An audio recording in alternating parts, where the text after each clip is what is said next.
Hello, everyone. Welcome. My name is Caroline Jenner. I'm the COO of JA Worldwide. So excited to be with you today. Good morning, good afternoon, good evening, wherever you are. See some familiar names and faces here. And it's a really, really special honor for me to be hosting this roundtable conversation as part of our launch of the new JA Institute. We'll have some time later to thank everyone, but a really big shout out to the whole team who's made this happen. And you'll hear from them in a bit after the roundtable. This is really an exciting opportunity. We're bringing people, interesting people, thought leaders, researchers, important emerging conversations are coming together here.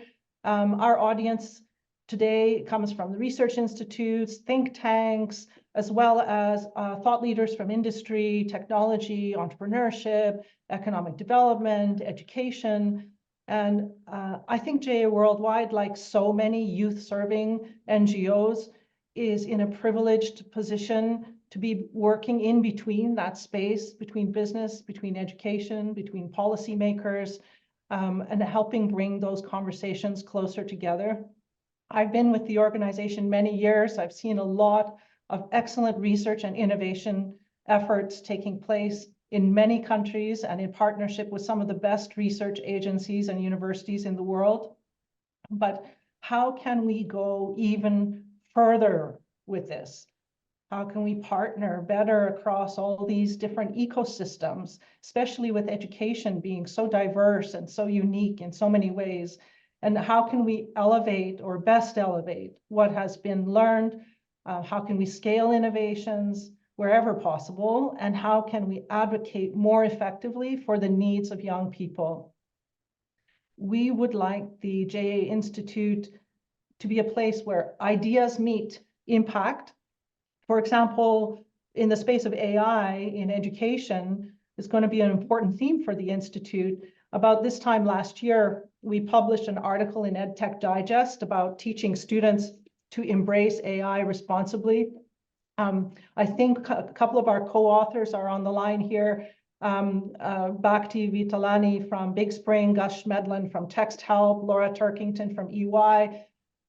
It was a reflection on AI's impact and influence on education, opportunities for young people, for educators, but we also explored the challenges and the ethical concerns. We interviewed a lot of people for this article, and you know, in AI, a year is a long time, and I think that the JA Institute's role is partially to pick up the thread from one conversation at that time, whenever it was, and carry it on to the next, ensuring that we pick up on key insights, we bring them forward, we explore them in depth.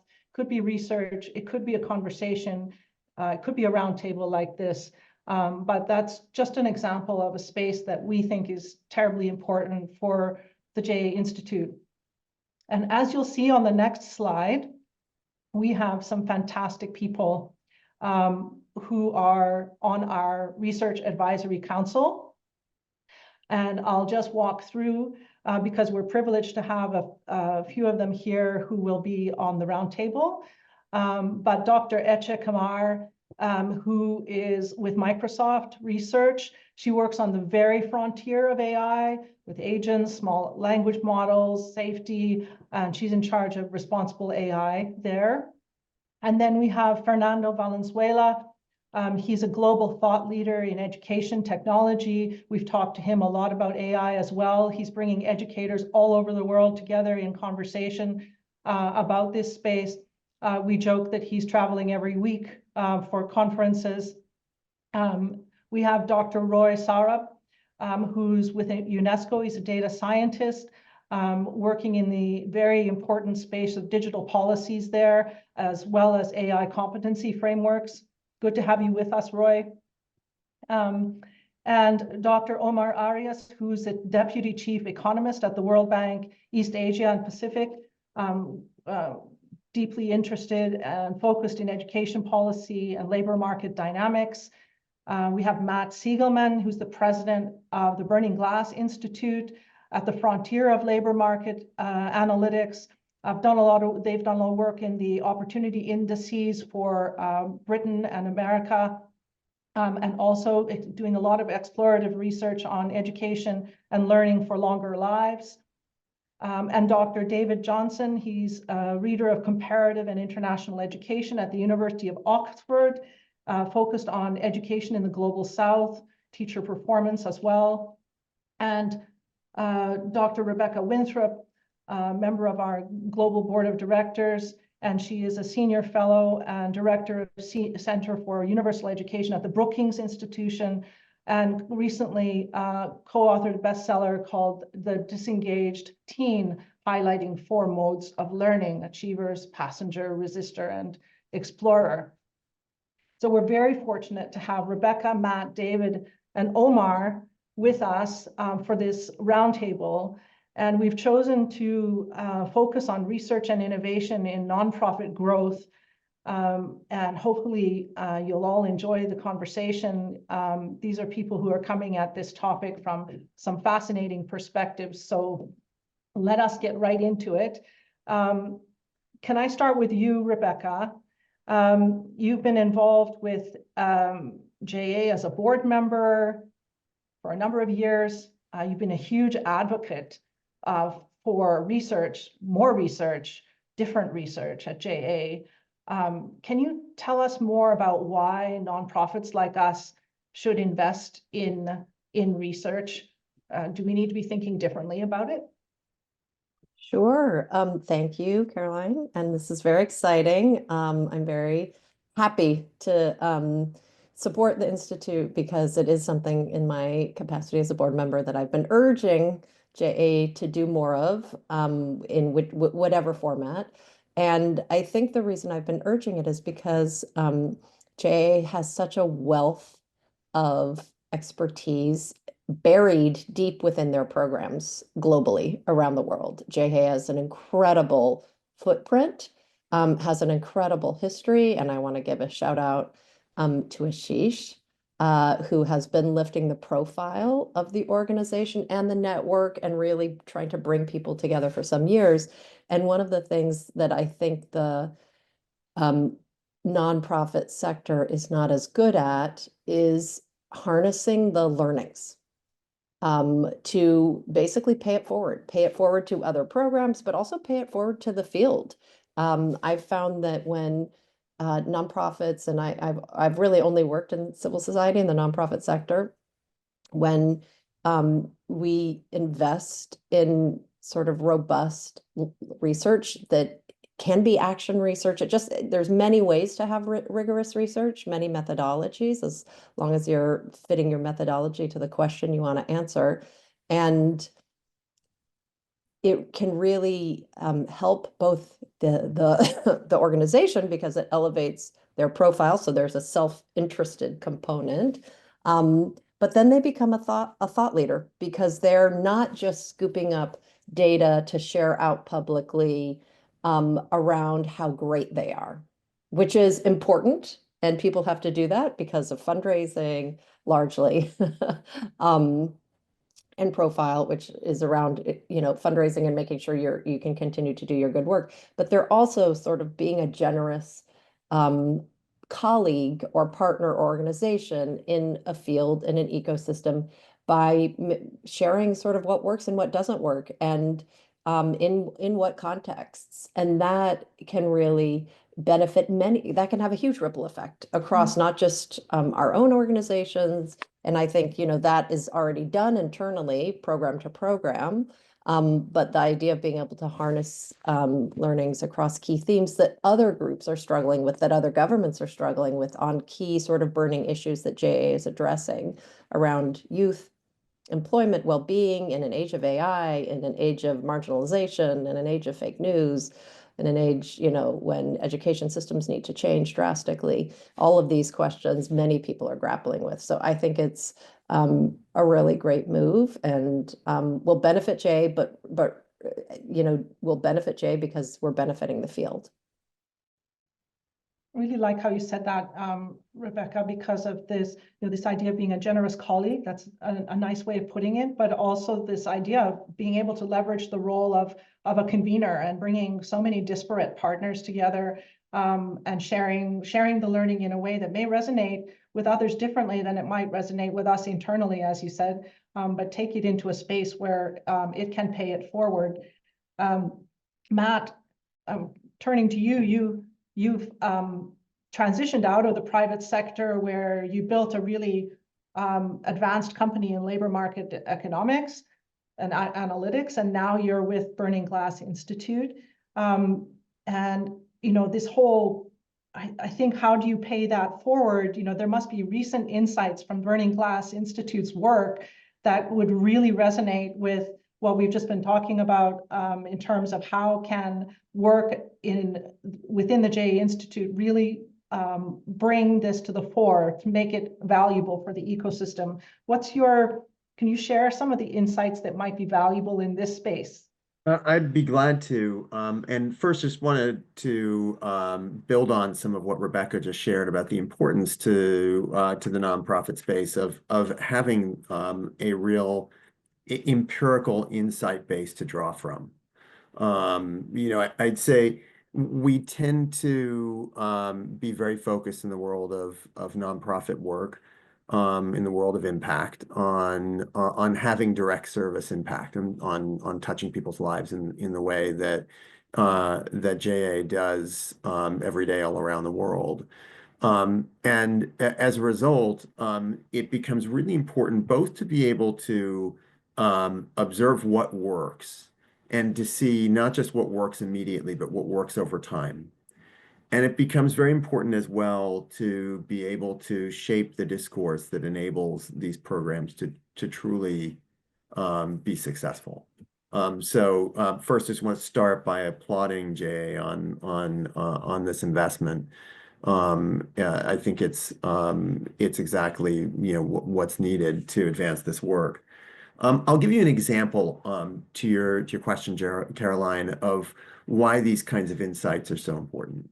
We've been doing a lot of work recently to really study how people rise. We do that by collecting huge data sets about people's careers, and tracking their histories essentially longitudinally by looking backwards at where they've been and how they got to where they are. And that's something we've done for hundreds of millions of people around the world. And what it's allowing us to do is to be able to understand what sequences of jobs, what kind of starts that people make, lead to upward trajectories, lead to social mobility, and which kinds of jobs, which kinds of turns that people make are likely to see them wind up stuck. And so we, for example, recently in the US did a study where we tracked the careers of several million people who went straight from high school to work. We found that there are great paths to success for people just leaving school that don't necessarily involve going to university. In fact, we found that the top 20% of school leavers wind up out earning the median university graduate, which is great news. But what we found is that the paths, while very knowable and very distinct to success, are I think generally unknown to people who are pursuing them. So we found that there's some starting jobs that make you about 40% more likely to be a top earner by the time you're 40, 4 times more likely rather. And we found there are others that make you 4 times more likely to wind up in poverty by the time you're 40. And unfortunately, many of those launchpad jobs pay the same as some of the jobs that leave you and leads you to dead ends. So really being able to study what bears out, how do people's careers take shape. Similarly, we've done a lot of work, Caroline, you alluded to before, tracking the impact that employers have on people's careers. It turns out that you can have two people who work in exactly the same role at directly competing firms who have entirely different prospects for moving up.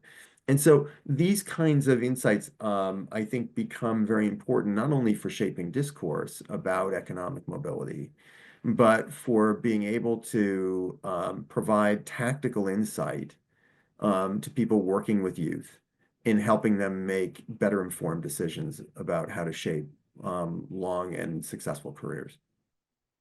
I really like how you framed that because, you know, how people rise, that word, you know, it evokes a lot of very interesting nuances that it isn't a linear thing. There's many aspects to this that can drive someone's trajectory in life. It also goes to what I think Omar can speak to here related to education policy, because it is literally bridging a gap between what is it that we are doing better or worse in education policy, and combined with, you know, labor market forces. I mean, your perspective, Omar, from the World Bank is terribly important. Can you tell us more about, if you reflect on what Matt was saying, do you see that, you know, for example, the tremendous learning loss that we had after the pandemic, are we recovering? Are we going to be able to get back on track to achieve the kind of things that Matt is talking about? Well, thank you very much, Caroline. And I also want to join everybody to thank you for inviting me to be part of this Prestige Council. And I'll be looking forward to contribute and also building partnerships and liaising with the work we do at the bank in this space. First, let me say and maybe add my 2 cents on the role that I could see the new institute in JY playing in this space. You know, considering also that there are already lots of efforts in terms of generating research and evidence, obviously in institutions like the bank, but also the other multilaterals. I think what a niche role that this new institute can play is that, for example, for the bank, it is very difficult to undertake research on relatively small pilot programs. So the sort of proof of concept, if you want, a research. And, you know, and the reason is essentially because we usually engage in the space of big policy reforms with countries, and there's financing involved, there's taxpayer money involved, and innovation inherently involves failure. So we need to be willing to fail many times in order to be able to find interventions that actually eventually prove cost effective and that can be scalable. And, you know, organizations like the bank have a difficult time essentially because of these if you want, accountability issues to our stakeholders to undertake both interventions, but also research on relatively small scale interventions that require this proof of concept. So I would very much want and encourage the new institute to undertake work in this area, because it's really a space that requires more work. Now, in terms of your question, so look, it's been now, you know, a few years, even though sometimes it feels like it hasn't been that long since the pandemic and the resumption to normal. There has been now quite a few studies documenting the learning losses that occur. At the beginning of the pandemic, even including in my previous assignment at the bank, I led the global team in education. We undertook work to try to understand and document the impacts of school closures.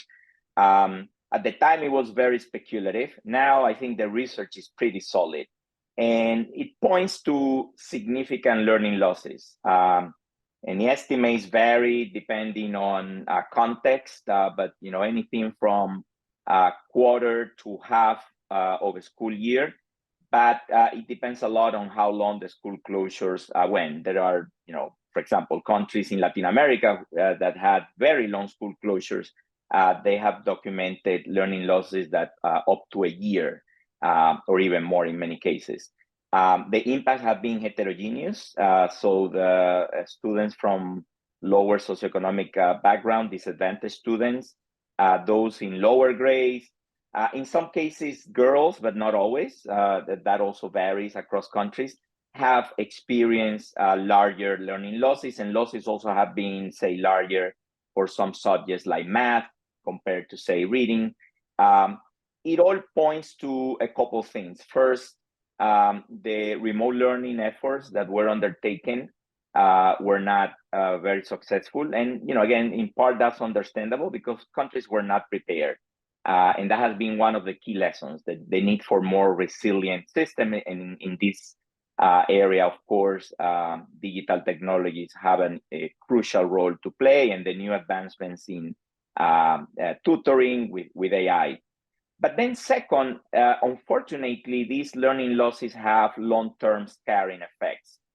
It's still very early, so there haven't been many studies really documenting the long-term impacts on, say, for example, transitions into the labor market, because not enough time has transpired. There have been a few studies modeling these impacts, and they all point to significant impacts, particularly for kids that were, say, at the end of high school, having much tougher transitions into the labor market, so longer unemployment duration, lower earnings to begin with, which obviously is a reflection of their lower human capital and skills.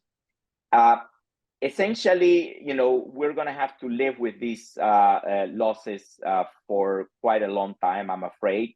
And fortunately, people do acquire skills on the job.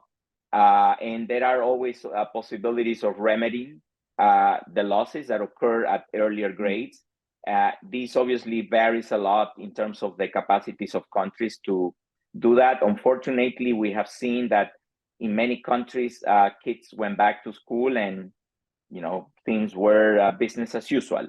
And that is not very promising in terms of letting us to remedy some of those losses. Makes sense. I mean, and I think that just puts even more, well, it should be motivating organizations that can build more resilience into the system more quickly and on a short-term basis, as you said, inject some of that resilience. That is something we should probably really focus on to help bridge that gap. There's no point in waiting for the bubble to burst later on in the job market. But if you look at from the perspective over to you, David, also looking at education deeply, but the global South must be a challenging space. How can we do more to improve outcomes in the global South? What is it that we should be focusing on there? Because I can imagine what Omar talked about has had an impact there, but there's other things that we need to be lifting up. Do we need to play the game differently there, or there isn't really a global solution? At least I don't think so. But what is your perspective on getting the balance right between for the global South, on behalf of the global South? No, thanks very much. And like everyone else, thank you for inviting me to join this interesting roundtable and the launch of the JA Institute. I'm a psychologist by training, but I've been flirting a lot in recent days with and months with both history. I think I'm trying to remake myself as a historian, but also philosophy, perhaps because I avoided it in my undergraduate studies many years ago. But these questions ring for me very serious philosophical bells, in a sense, and one of the most interesting perceptions I read over the last few years was this idea that we are we sort of thinking about solutions in search of problems, that we don't really we think we know the solutions, and there are many of them that work and many that are replicated here, there, and everywhere.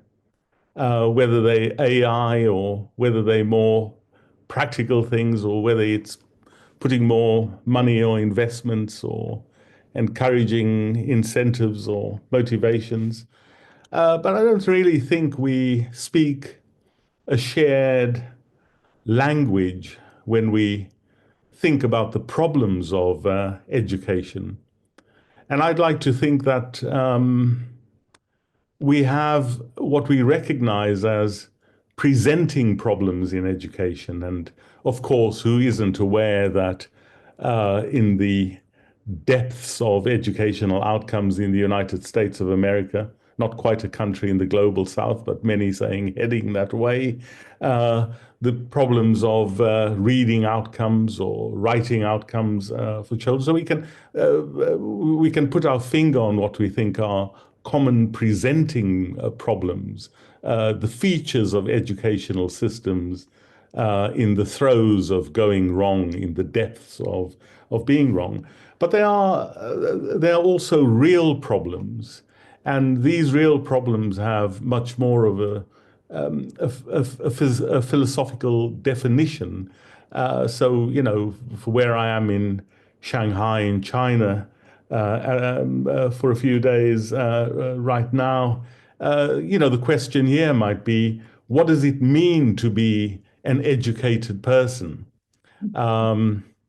When you posed the question to me, you said, you know, David, you have experience in countries ranging from Bhutan, where, of course, the deep philosophical question is, what does it mean to be an educated person in a traditional society lurching towards modernism? In Sudan, it would be a question, you know, what does it mean to be an educated person in a country that is very rapidly disintegrating beneath mortars and bombs and people having to leave their homes rapidly and so on. So we have the presenting problems which are recognizable, which are outcomes in reading or the number of children per head of population that have access to schools. These are recognizable problems in the global south, and who can deny their importance? But there are much deeper problems of a philosophical kind that very few of us pay attention to, because we don't necessarily, there is no global definition of the real educational problem. These are context specific. So whilst we might think we have a grasp and a grip on global solutions for presenting problems that seem to be globally similar, globally even, globally recognizable here, there, and everywhere. The real problems for education, the deep problems of the meaningfulness of education, wherever we are, we're lurching in Europe towards increasingly populist societies, populist leaders that redefine education as we sit here and think about it. Tonight, textbooks are being withdrawn and rewritten, new values imposed on education. These are deep problems. I don't think we can yet claim to have, if you like, a global solution to a problem that remains ill-defined. So I think I'll leave it there. And sorry for being a pretend philosopher. I'm not one, but I think.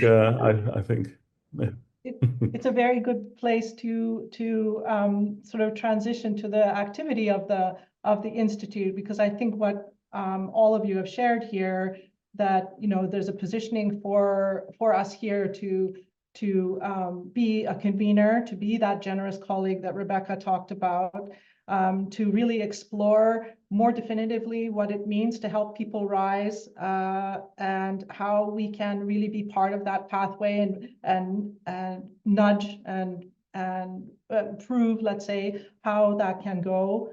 the role that we could play that Omar mentioned, testing, piloting, proof of concept, really finding what works, and to what you commented on too, David, that it is a philosophical issue. How does education then handle all of those very extreme differences and nuances, and how can we speak to that together?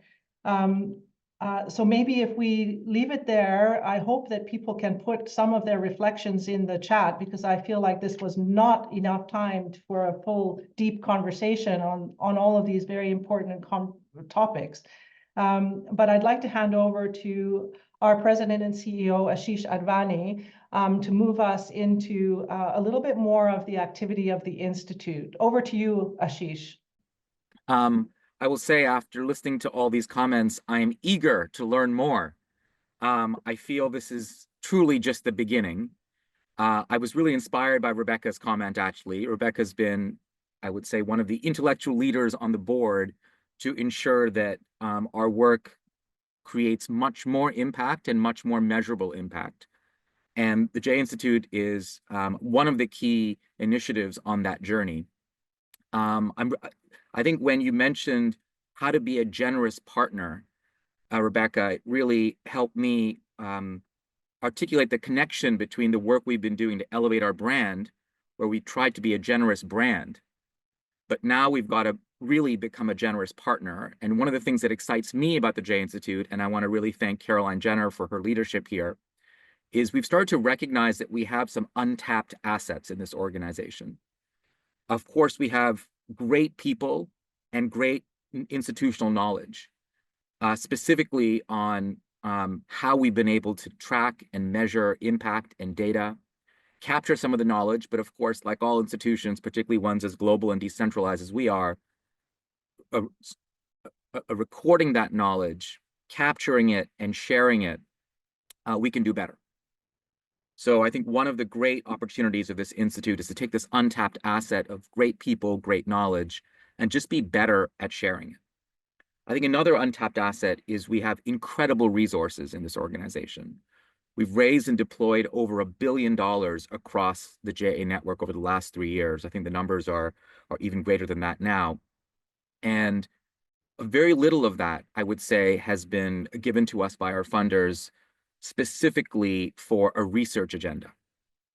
So I think one of the opportunities and challenges in front of us is how do we deploy more of these resources to actually deliver great impact in a data-driven, evidence-based way with research. Now, that research is unlikely to come just from us. In fact, I would define this as failure if the research only comes from us. I think this is an opportunity for us to be a great collaborator. And this is another one of our untapped assets, is we have amazing collaborative tissue in our organization. We've learned to collaborate across boundaries, across borders, with people who come from very different political stripes and orientations. And we do a great job of collaboration. So how can we use that collaborative muscle to do more for the world, for ourselves, and really for the young people who we serve? And then the last asset I want to share, which touches to what Caroline just alluded to, is the work of the Institute also can benefit from this asset of our ability to reach people. We reach many, many youth, many, many board members, many, many volunteers. I could share some of the big numbers, but I think most of the people on this call know some of those big numbers. So how can we take the great research done by others, people who are sophisticated researchers, including many of the people who serve on this advisory board, and disseminate that research in an actionable way to many of our stakeholders, both inside the organization and also outside the organization? So to me, those are the untapped assets. And the call to action for all of you is to ensure that this launch leads to some true influence and action, not just research for the sake of research, but to end with where I started with Rebecca's comment: how can we be a more generous partner? Thanks, Ashish. JA has been in existence for 105 years and has impacted hundreds of millions of young people worldwide, including mine. I actually was one of the JA students from Malaysia whose life was changed, mindset was shifted, and self-efficacy was boosted. So no matter how many times I've said it, but I really can't thank Jay enough, and it's my privilege to work on this initiative. So the question is, how do we replicate more of these experiences for the 100 million young people that we aim to serve each year by 2050? The J Institute is a vehicle for this growth, and since incubating this idea, we now have 12 projects running, 3 projects in cultivation stages, and we have convened a research advisory council. Now I can summarize the function of our institute into 2 words. Firstly, investing in research that matters across our 3 learning experience pillars, which are entrepreneurship, work readiness, and financial health, as well as contributing to the research on education and economic development.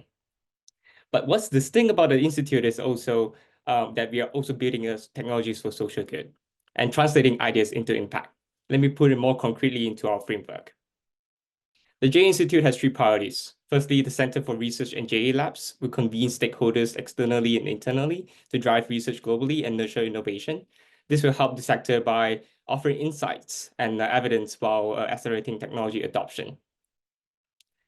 Now, with all this output, we'll publish thought leadership advocating for youth education and issues. We're also elevating youth voices to strategic decision-making and global conversations.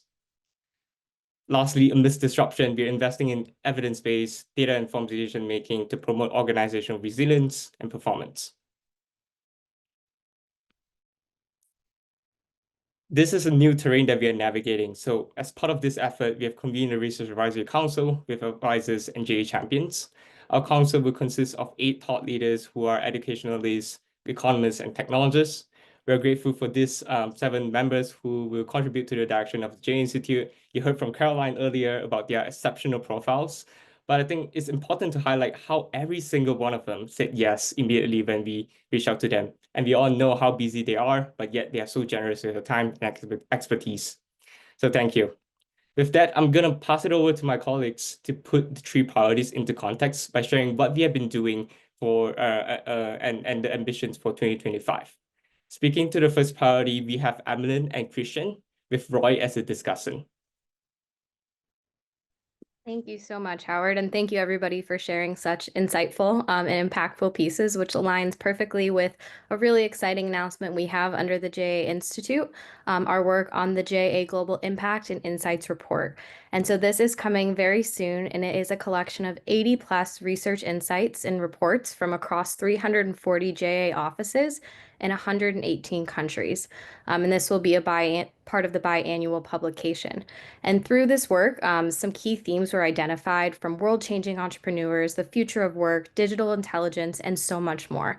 And so through this approach, we're able to continue to share the meaningful impact with additional insights from young people and the challenges that they're facing. So we're really excited to be able to share this with you soon. And on the next slide, kind of continuing with this theme of taking the different pieces and the insights, bringing them forward and exploring them more in depth, as Caroline mentioned in the beginning. One of the ways we're doing this is through the AI literacy across the network. And so here on the screen, you can see a variety of initiatives that we've been able to really bring together over the last year. And as you look at this from our AI Center of Excellence in partnership with Microsoft, working together with our team to create in-house ethical frameworks to make sure what we're deploying is responsible for our JA youth staff and educators, building that into our learning experiences and really embodying this train the trainer model, understanding that as important as it is for our youth, it's also equally important for our staff and educators to be able to teach that to them. And so we're really excited for an AI literacy initiative we have in that, and bringing it all together under research. And so that's where that Center of Research and Labs is all about. And so we're really excited to be able to lean into that, to really understand the ways that it's being used as effectively as possible, to help, again, dive deeper into these really important topics across our global network. And so on that note, I'll hand it over to Christian, who can explain a little bit more about one of the ways we're leaning into that with AI. So Christian, over to you. Thank you very much, Emmeline. And wow, what an inspiring roundtable. And thank you to our partners at EY and Ally Studios, who is here on the call as well. Just super briefly, we are working on JA Boost, which is a very ambitious project trying to individualize the learning journey and leveling the playing field when combining AI and education.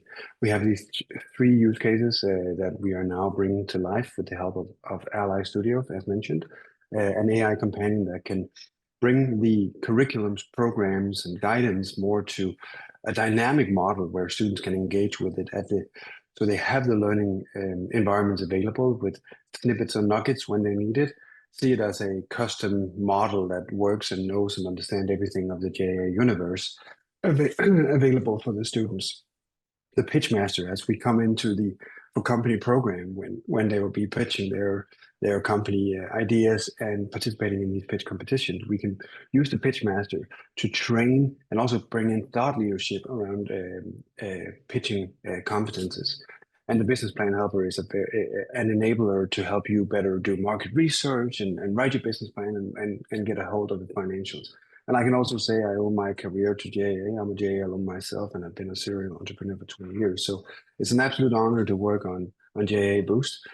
And I want to make sure that we leave time for questions, if any. So I'm going to hand it back to you, Evelyn or Howard.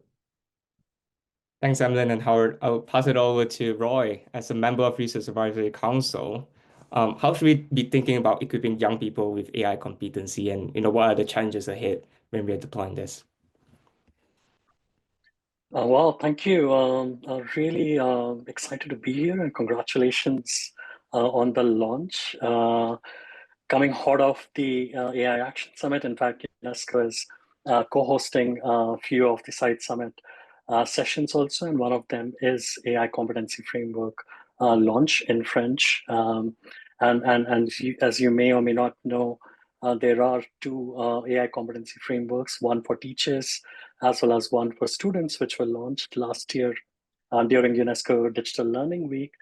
But then the idea was this itself, that how do you, when you're thinking about utilizing all the affordances which AI offers, while mitigating all the risks which we all are well aware of, how do we do that, and not just do that in one context, but across the globe? And that's what UNESCO's mandate look like. And the way to do that is almost always has been about top down, get an expert group with experts which are transdisciplinary and interdisciplinary, and they get together and they come up with these amazing frameworks and amazing normative instruments, which we then try to get feedback on and try to operationalize with the government's help. The problem with that is such frameworks without agency are almost frustrating, because you can have a very good competency framework where you can say you should have a right human mindset, you should have AI pedagogies in which you apply, create, as well as deepen your competency sets. But if the agency at the right level to the stakeholder which we are wanting to target is not there, it's in fact frustrating. So that's where coming up on a system level framework also, and working on educational system transformation and readiness for AI is the other part of normative instrument which I'm directly working on. And this is something which is where you need quick experiments. You need this agility, like Caroline mentioned, that in 1 year, the whole AI narrative has gone from one place to the other. And I really feel JA Institute, and thanks Ashish for opening the whole framing, because when you say the research agenda is something which you are open to suggest, that was the core reason behind saying yes so fast, because your federated model, your decentralized structure where something has to be on merit, needs to be spot on for anyone to actually adopt it in a sustainable way. And that's one of the things which we want to do. And one tangible thing which I would love to table right away is on when we talk about AI and youth, we like to say that nothing on youth without youth. But then how do you encode it? It's a good slogan. It's a nice thing to hear, nice thing to digest, but to then codify it, how do you do that in a framework of research where what they say does translate into research agenda, and then political agenda, and then policy advocacy is the part which would be super interesting to see together. We have few pilots in our citizen science projects like Teachers as Researchers, where we are trying to enable frameworks where everyone gets to contribute and participate in these real world issues which are moving so fast leveraging digital as an affordance, and to experiment that in a research setting with brilliant minds, which you have brought in, would be an amazing thing to do together. And one of the last things which I would love to leverage, because JA is good at that, is the scale part of it, because a lot of research which we do in labs lack that aspect. It's good for papers, but when it hits the ground, that bottom-up feedback and redressal mechanisms and a framework around it would be extremely important to combine with these normative instruments which come up. So as UNESCO and as on behalf of our ADG education, I really would love to see these percolations much more like porous, and like Jay is already a part of Global Education Coalition. So I really hope now in the substance part of it also, we work together much faster. Thank you so much. Really an honor and a privilege to be a part of this group, and looking forward to the next discussions. Thank you. Thank you, Roy. Next, we have Terry and Sarah who will tell us more about thought leadership and youth voices, and Fernando will be serving as a discussant. Fantastic. Thank you, Howard, and thanks for setting this all up and helping us understand better what the Institute's going to do. The launch of the JA Institute is going to move JA's thought leadership into a new era, one in which our thought leadership efforts are tactically synced to our research, while our research further explores ideas that come out of thought leadership. We actually have a long history of thought leadership at JA, spanning nearly a decade. We traditionally defined it as something entirely new, a new idea, a new proposal, a new approach. So, we've written articles about sort of how teachers should be approaching AI in the education space, 3 skills young people need for the future of jobs, how to build resilience in young people in Africa through entrepreneurship education, just, putting forth something new. It isn't PR, it doesn't promote anything but the idea itself, although we have generally worked JA into those articles, kind of like sneaking the broccoli into the milkshake for little kids. But the idea was to just do this, entirely new thing. And we got this published in some of the biggest read venues over the years, but it became a little bit limiting because all ideas build on other ideas, right? So pure thought leadership, pure new ideas don't really exist as much as one might think. And we also, so we started to think about thought leadership as conversations, especially ones that deepen or continue existing ideas. So like the roundtable presented here today, right? The newness of the idea is no longer our only intention. Really leading and elevating and continuing conversations, as well as building on research and the conversations of others, as Ashish mentioned, that collaboration is equally important to us. And the Institute is going to help us do that differently and better. In addition, we initially sort of had adults presenting our thought leadership, mostly because that's just the way it's done. But a number of initiatives converged, not the least of which my colleague Sarah is going to talk about in a few minutes, that she championed, one that we call Youth Voices. Through various initiatives, we made a commitment to include young people in any conversation about their education, any conversation about how they're going to be skilled and trained for the future. So just as a couple of examples, this past summer, we published an article, Ashish co-authored an article on the need for mental fitness in schools, kind of like we think of physical fitness, right? To do that sort of training. We co-authored that with a young alumna who's an expert on mental fitness. She's a JA alum. She went through the Young Enterprise Program in the UK. In the fall at the UN General Assembly event that we partnered with JA New York on, we invited 3 young people, only one of which was a JA student. We also had a UNICEF representative and a Girl Scouts representative, and they were able to have this really honest conversation that they led with 4 executives from leading tech, insurance, and consulting companies. And so it was their conversation, their questions, their leadership, instead of sort of being at the feet of a mentor. They were actually leading the conversation. So young people are already thought leaders. We're going to make them more visible at global convenings, in our written thought leadership, in conversations. And I'll turn it over to Sarah, who's going to talk more in depth about how that will happen. Thank you, Terry. Hello, everyone. I'll try to be short and sweet so we have space for the last pillar. Yes, so Terry just mentioned that we really focus on bringing more youth to, quote, the bigger tables, right? So I'm actually a JA alumni myself, like Howard and also Christian, and I was the one who felt like I didn't have a voice before I met JA. And then throughout the years of leading alumni networks and establishing now our massive, massive alumni community around the world, I also, on a personal level, want to give back to these young people right now to actually make their voices heard. And we have one initiative which is already very successful. It's called youthvoices.org. You can see it on the top. We had conversations with many, many alumni from each and every single corner of this world, and you can now find their voices on our platform. And then you see those beautiful representatives, which are the global youth advocates for JA Worldwide, who are not only reporting out of their regions, but also make other young people's voices heard. And these are just like 2 of the initiatives we're doing. And I can't wait to actually expand this even further, because as Terry mentioned, we at JA, we strongly believe that our youth are already thought leaders, and we want to make sure that they are heard. And also, Roy, I loved your quote, nothing on youth without youth. I feel like this is very, very much in line. So watch out for these young people. We're excited to show you even more throughout the process. And then right now, back to you, Howard. Thank you, Terry, and thank you, Sarah. Fernando, over to you. You've just returned for a conference last week, and I believe Matt was there presenting as well. So can you tell us more about, why is thought leadership matter, or why does thought leadership matters, and also how do we bring youth into conversations? Yes, thank you.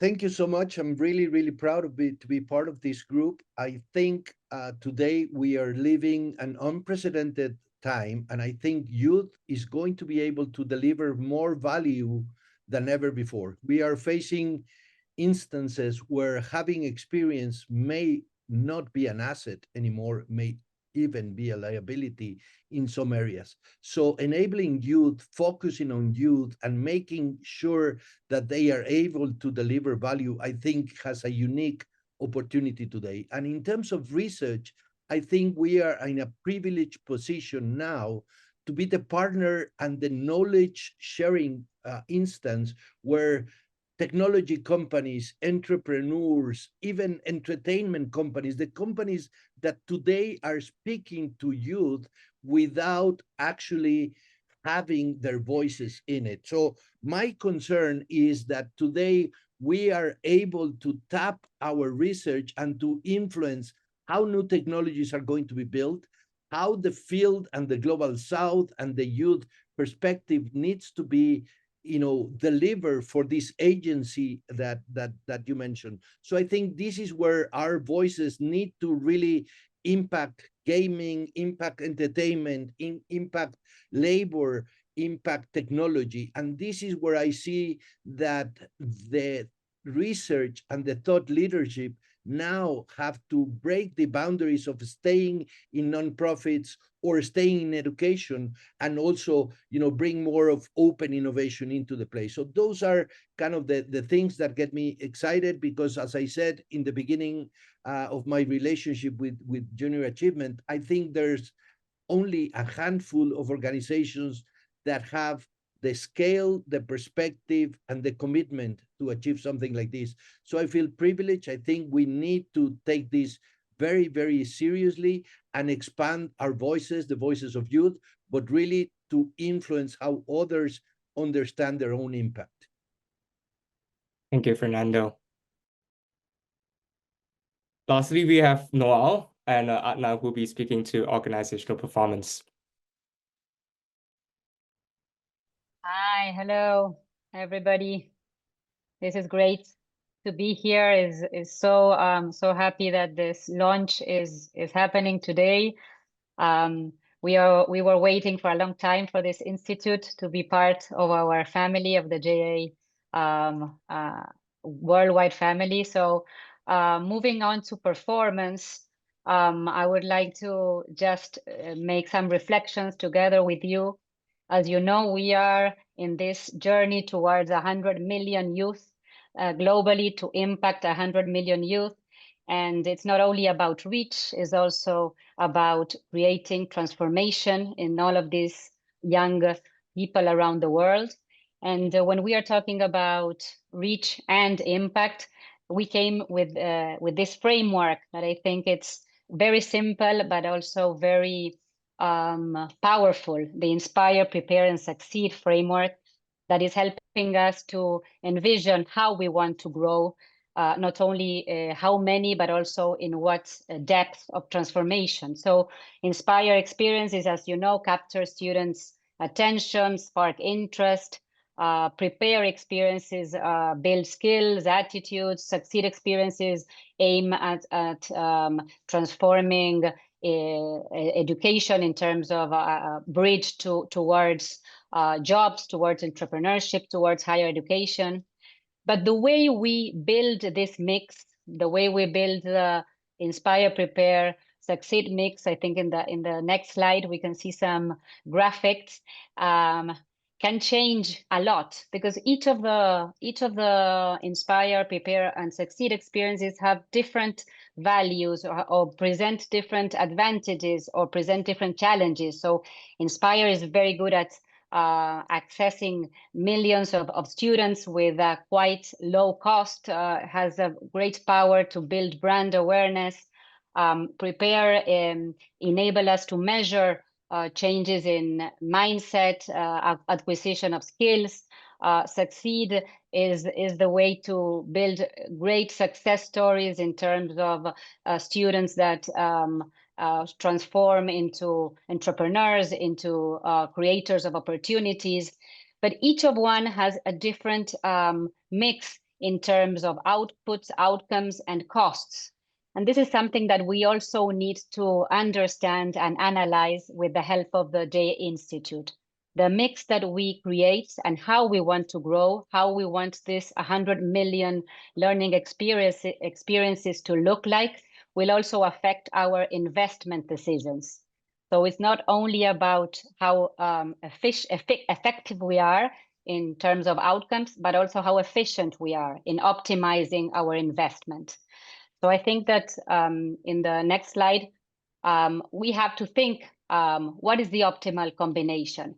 How we want to grow? What is this pyramid will look like in a couple of years? And what is the cost that we are willing to invest in each of these experiences?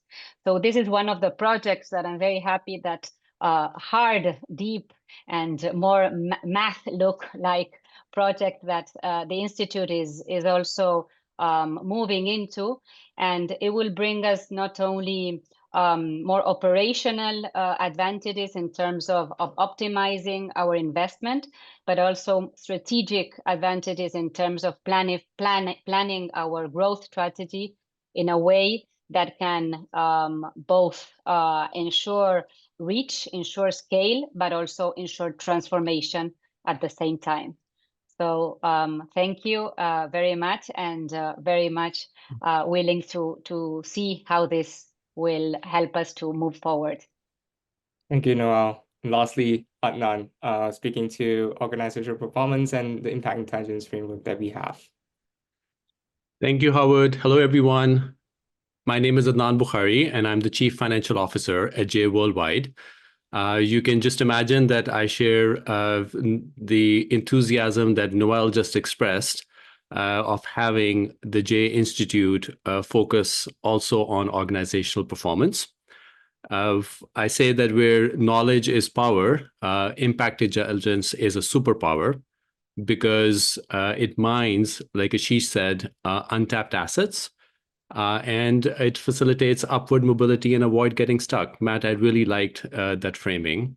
So I'll begin with just a quick big picture overview of JA's recent impact journey. Over the last 3 strategic plan cycles, from 2017 to 2025, we have evolved from being crisp about our theory of change and capturing our impact data to becoming a sector leader in reporting impact. And as Ashish said, we can do better. So now with the launch of the JA Institute, we are leveraging AI to turn measurement into forward-looking impact intelligence that really affirms the value of investing in young people, gives us the insight to dramatically improve our performance, and also creates a strategic advantage for the entire network of more than 300 entities across 118 countries. So as concrete examples of the work that we are doing, I'll just lift up 2, the JA Algo clusters and the generative AI impact summary work. This JA Algo cluster work is a good example of the innovation that is happening under the J Institute. Using the power of machine learning, we now have the capability to create groups, or what we call clusters, of similar JA countries using more than 50 macro and micro data that have a strong correlation with impact and the effort required to deliver impact. For an example, we can combine macro data such as cost of living, access to electricity, income inequality in any one of our member countries, as well as JA's internal data, such as staff to volunteer ratios, or number of the learning experiences that are delivered in any of those three categories of Inspire, Prepare, and Succeed that Noel mentioned, or as Noel mentioned, cost per impact relative to any one of those countries.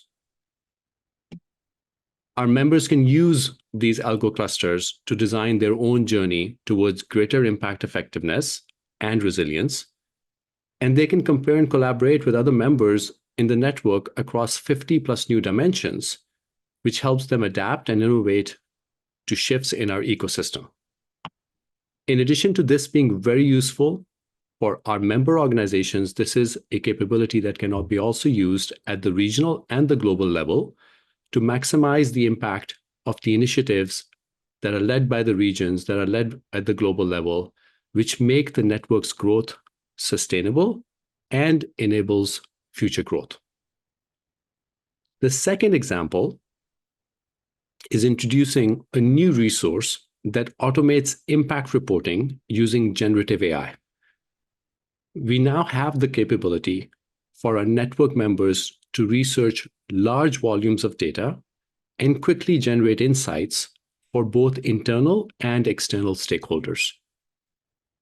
On this slide, you can see a sampling of the capabilities, which range from a dashboard view to a deeper analysis across key metrics to meaningful benchmarking against region as well as global, and complementing data with stories. All of this can be created in a matter of minutes. This is just another perfect example of how the J Institute will serve as a game changer for our network. Howard, back to you. Thank you, Adnan. This is just the start of the J Institute, and thank you to council members who said yes and who are here to help us launch the J Institute, and to my colleagues to contributing to this new initiative.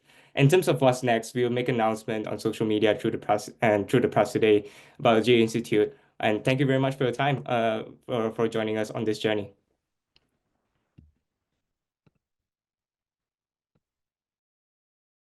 Thank you.